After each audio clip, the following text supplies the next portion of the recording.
হ্যাঁ। আচ্ছা, ওনার পরিবার নিয়ে বলুন, ইনু সাহেবের ছেলে মেয়ে বা ওনার পরিবার নিয়ে।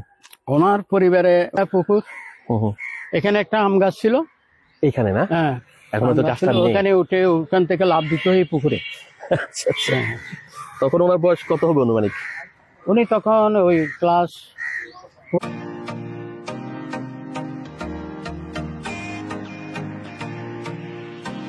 নাম হলো হাজি দুলামিয়া সওদাগর। আচ্ছা আচ্ছা। হ্যাঁ। আর ওনার বাপ চাচারা? ওনার এই 5 ভাই। হ্যাঁ। ওনার বাবা কত নাম্বার? ওনার বাবা হলো প্রথম হাজি মুসারের দুলামিয়া বাবা। সওদাগর, প্রথম হাজি নজরুমিয়া সওদাগরের প্রথম পুত্র। আচ্ছা আচ্ছা। আর এই যে জায়গাটা দেখছি, এটা কদ্দূর থেকে ওনার ভিটা শুরু, পৈতৃক ভিটা, যদি একটু দেখাতেন দর্শকদেরকে। ওখান থেকে আমরা যাই, ওইদিকে যাই, আমরা হাঁটতে হাঁটতে যাই। যেটা আঙ্কেল বলছিলেন, ডক্টর মোহাম্মদ ইউনূস স্যারের কিন্তু এখানে একটা পৈতৃক ঘর ছিল। ব্রিটিশ আমলের ঘর, অনেক পুরনো, সেই জন্য এটা ভেঙে ফেলা হয়েছে। আসলে মানে ভেঙে ফেলা বলতে ভেঙে ফেলতে বাধ্যই হয়েছে, এটা বাড়ি সংস্কার করার দরকার, একদম হয়ে গেছিল, অনেক পুরনো, সেই জন্য। আমি সেই জন্য আপনাদের সাথে কোনো ঘর শেয়ার করতে পারছি না, কিন্তু ওনার যে কাজই পিকচার আছে, এটা পিকচার আছে। তবে ওনার কাজই, অর্থাৎ ডাক্তার ইউনূস স্যারের চাচাতো ভাই, উনি আমাদেরকে এক্স্যাক্টলি ওনার যে ভিটিটা কদ্দূর সীমানা সেটা দেখিয়ে দিবে।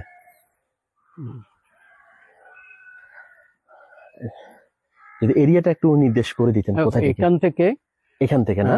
ওই দেওয়াল থেকে শুরু, এখানে যে দেওয়াল আছে, বাউন্ডারি ওয়াল, বাদচারের অপর পাশে যে দেওয়াল, সেখান থেকে শুরু হয়ে এবার আমরা যাবো ওইদিকে সীমানাটা কদ্দূর। হ্যাঁ, আচ্ছা আচ্ছা। এই পাকে একটা জিনিস বলি, আমার পরিচয়টা নেন নাই। হ্যাঁ, আপনি কি করেন? হ্যাঁ, আমি ব্যবসা করি এখন। আচ্ছা। আমার নাম হলো শেখ হারুন। আচ্ছা আচ্ছা। আর ইউনূস স্যার তো আপনার থেকে অনেক সিনিয়র হবেন। হ্যাঁ, আমার সিনিয়র, অনেক সিনিয়র। তারপরও হয়তো বা আপনার বাপ চাচার মুখে তো শুনেছেন, ওনার শৈশব যেহেতু এখানে কেটেছে, ওনার শৈশব নিয়ে যদি একটু বলতেন, যতটুকু লোক মুখে শুনে, আপনি তো নিজের চোখে দেখার। শৈশবটা উনি, আমার বাবারা বলছে, উনি ওই সময় থেকে একটু ট্যালেন্ট ছিলেন, একটু ছোটবেলায় একটু লাফালাফি দৌড়াদৌড়ি, একটু দুষ্টমি করতো। ওইখানে পুকুর আছে, পুকুরে একটা গাছ আছে, গাছের উপর উঠে আম গাছ, ওইটা আমি দেখবো পরে, থেকে লাফ দিত পুকুরে। আচ্ছা আচ্ছা। অনেক অনেক মানে অনেক চঞ্চল ছিলেন। হ্যাঁ, চঞ্চল ছিলেন। এখানে লেখাপড়া করছে আলামিয়া মডেল প্রাইমারি স্কুলে। এখান থেকে উনি মানে শিক্ষা শুরু এখান থেকেই শুরু। তারপর চলে গেল টাউনে। টাউনে পাঁচশালা স্থানের ওখানে একটা বাড়ি করছে এরা। বাড়িটার নাম হলো নিরিবিলি, ওনারে দেওয়া নাম। আচ্ছা। তারপর ওরা বলুয়ার দিঘির স্কুলে লেখাপড়া করছে ওখানে। আচ্ছা আচ্ছা। ওনার বাপ চাচাদের নিয়ে একটু বলুন, ওনাদের ইতিহাস, চাচা কি করে, এগুলো যদি বলতেন। আমার চাচারা, ওরা 5 ভাই। ওনার বাবা বড়। তারপর ওনারা 7 ভাই 2 বোন। বড় হলো ওনার একটা বড় বোন, নাম মমতাজ। তারপরে ওনার ভাই সালাম, তারপরে ইনুস, তারপরে আপনার ডক্টর ইব্রাহিম, ঢাকা ইউনিভার্সিটির ফিজিক্সের প্রফেসর। তারপরে মিডিয়া ব্যক্তিত্ব জাহাঙ্গীর। তারপর আইয়ুব, আজম, এরা মানে শিক্ষিত। আজম, আইয়ুব বাংলাদেশ প্যাকেজিং এর ডাইরেক্টর। আজম মারা গেছে। তারপরে মইনু ব্যবসা করে। আচ্ছা, কয়জন বেঁচে আছে ওনার ভাই বোনের ভিতরে? ওনার ভাই বোনের মধ্যে ইনুস এবং ইব্রাহিম আর আইয়ুব, মইনু, 4 ভাই জীবিত আছে। আর 2 বোন এরা মারা গেছে। আর ভাইদের মধ্যে এই 3 ভাই মারা গেছে। আর ইনুস সাহেবের চাচারা কি করেন? সবাই আমাদের পৈতৃক হলো ব্যবসা, গোল্ডের ব্যবসা। বাহ, মাশাআল্লাহ। আচ্ছা, ওনার পরিবার নিয়ে বলুন, ইনুস সাহেবের ছেলে মেয়ে বা ওনার পরিবার নিয়ে। ওনার পরিবারে উনি প্রথম একটা বিয়ে করছিল আমেরিকান।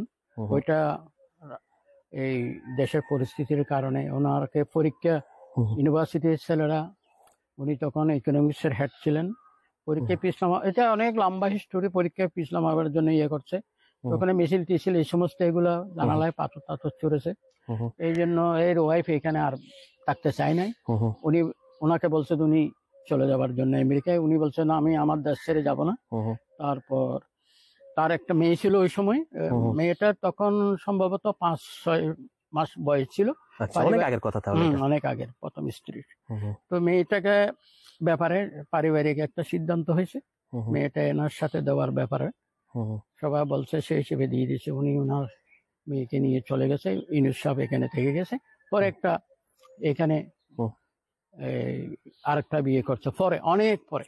অনেক পরে, কারণ সব মেয়ের বয়স হ্যাঁ, উনি ছ ওইটা মাস হলে এটা দিতে অনেক আগের বাধ্য কথা। হয়েছিল, সেই জন্য মেয়েটা পরিস্থিতির ওখানে বড় শিকার। হয়েছে। হ্যাঁ, আচ্ছা, আরেকটা কথা বলবো, ইনুস সাহেবের তো যেটা বললেন যে পৈতৃক ভিটা সেটা অনেক পুরনো হয়ে গেছিল, সেজন্য ভেঙে ফেলা হয়েছে। হ্যাঁ, তা হ্যাঁ, হ্যাঁ। আশেপাশে যে বিল্ডিং দেখছি এগুলা কার? এগুলা এই এটা আমাদের আত্মীয়, আমার ফুফু। মানে ওনারই রিলেটিভ? হ্যাঁ, আর সব রিলেটিভ এখানে। ওনার সব রিলেটিভদের। হ্যাঁ, হ্যাঁ। এখন আমরা দেখবো এখন আমরা দেখবো সেই পুকুর, যে পুকুর এই উনি যে বাড়িটা ছিল ওনার অংশ আমাদেরকে দিয়ে দিছে। হুম, হুম, হুম, আমরা এর বদলা আর ওই অন্য জায়গায়। ওইদিকে একটা হাজি দুলমিয়া সওদাগর লেখা আছে হুম, হুম। বন্ডের ওয়াল দিয়া, ওইটা আমরা এদেরকে দিয়ে দিছি। আচ্ছা, এই আচ্ছা, এই ওনারটা আমাদেরকে দিয়ে দিছি। আচ্ছা। এখন আরেকটা জিনিস দেখবো, সেটা হচ্ছে যে পুকুরে উনি গোসল করতেন সেটা দেখবো, চলেন। একটু আগে যেতে হবে। হ্যাঁ, আমরা ওইদিকে যাব। কিন্তু দেখুন, উনি কিন্তু ওনার রিলেটিভ এবং কাজী হওয়ার কারণে আমরা একদম জেনুইন সংবাদ, মানে খবরগুলো পাচ্ছি বা সঠিক তথ্য পাচ্ছি। মানে ইউনূস সাহেব সম্বন্ধে কথা বলতে হলে আসলে দেশের লোকে কথা বলতে পারবে না, কারণ ওনার ফ্যামিলি সম্বন্ধে না জেনে, ওনার সম্বন্ধে না জেনে কথা বলা খুবই টাফ। আমার সৌভাগ্যক্রমে আমি ওনাকে পেয়ে গেলাম। উনি হচ্ছেন যে ওনার কাজিন, এবং এখানে উনি আসার সাথে সাথে আমার সাথে ওনার দেখা হয়ে গেল। তো আমরা এখন যাচ্ছি যেখানে ইউনূস সাহেব শৈশবকালে পুকুরে গোসল করতেন, বা মানুষ অনেক, মানে যখন শৈশব কৈশোর বয়সে জীবনটা থাকে অন্যরকম, চঞ্চল থাকে, অনেক দুষ্টামি করে বাচ্চারা। তো সেই সময়টা স্মৃতি আছে এই বাড়ির আশেপাশে। আঙ্কেল আমাদেরকে এখন সেখানে নিয়ে যাচ্ছেন, এক্স্যাক্টলি যেখানে উনি যে পুকুরে গোসল করতেন। আর এই বাড়িতে কিন্তু একদম আসা একদম সহজ, নজুমিয়ার হাট থেকে হেঁটেও আসা যায়, রিক্সা দরকার হয় না। আর রোড কিন্তু পাকা, এটা অনেক আগে থেকে পাকা না? হ্যাঁ, অনেক আগে থেকে এটা অনেক আগে থেকে। এবং এই আমরা দাদাই এটা করছে, ওই রোডটা ছিল না তখন, ওইটা হ্যাঁ। আমার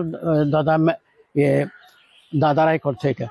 এইটা হ্যাঁ, ওইটা। আর এইটা আবার আমাদের এই সবার মিলে যৌথভাবে এটা করা হয়েছে। এটা এখন যে হ্যাঁ, হ্যাঁ। কিছু ইউনিয়ন পরিষদ থেকে পাওয়া গেছে, বাকিরা আমরা নিজেরাই দিছি। আচ্ছা, এটা পুকুর। এখানে একটা আম গাছ ছিল এখানে না? হ্যাঁ, এখন তো গাছটা নেই। ওখানে উঠে ওখান থেকে লাভ দিতে হয় পুকুরে। আচ্ছা, আচ্ছা। তখন ওনার বয়স কত হবে অনুমানিক? উনি তখন ওই ক্লাস 4-5 এর মধ্যে। 4-5? ক্লাস 5।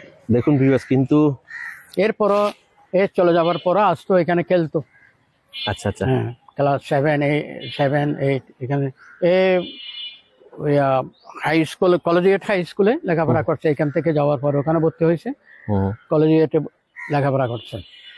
ভিউয়ার্স, এই যে পুকুরটা দেখছেন, এটা কিন্তু অনেক ওই স্মৃতি বিজড়িত একটা যেতে পারবেন, পুকুর। ওই দিক থেকেও নিতে পারবেন। এটা বিশাল বড় একটা পুকুর, এবং এটা হচ্ছে ইউনূস স্যারের পৈতৃক বাড়িতে ঢোকার ফ্রন্ট সাইডে একদম মুখে পড়ে।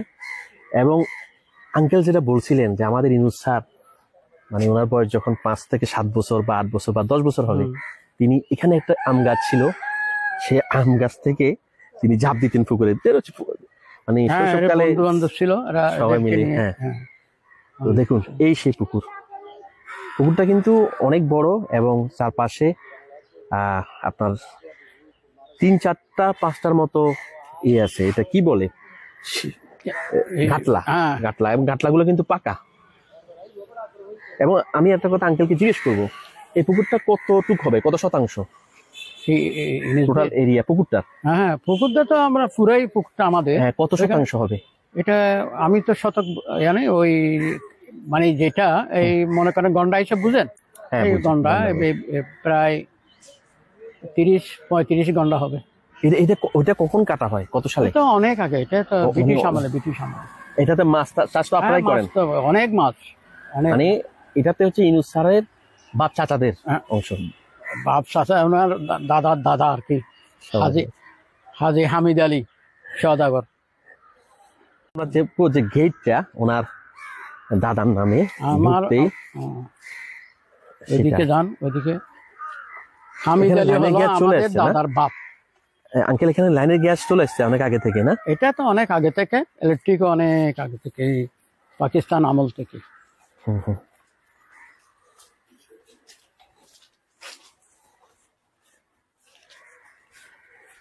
আচ্ছা, এইটা হুম। এই যে হাজী এম নজুমিয়া সওদাগরের বাড়ি, নজুমিয়া হাট, বাথুয়া, চট্টগ্রাম। এই হাজী এম নজুমিয়া হচ্ছে ওনার দাদা, ডাক্তার ইউনূস স্যারের দাদা। দাদা। ওনার বাবার নাম হলো হাজী দুলামিয়া সওদাগর। ওনার হাজী এম নজমিয়া সওদাগর হলো ওনার দাদা, আমাদের গ্র্যান্ডফাদার। মানে ওনার একটা খানদানি বংশের হ্যাঁ, মানুষ, হ্যাঁ, অনেক। সেটা হচ্ছে বড় কথা। আর বাড়িটাও আপনার খুবই সুন্দর, একদম রাস্তার পাশে, কিন্তু মেইন রোডের পাশে পড়ছে। ঢুকতে পাকা রাস্তা, ঢুকতে পুকুর এবং প্রচুর স্পেস আছে।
ভালো লাগলে লাইক, কমেন্ট করে আপনার মতামত দিন।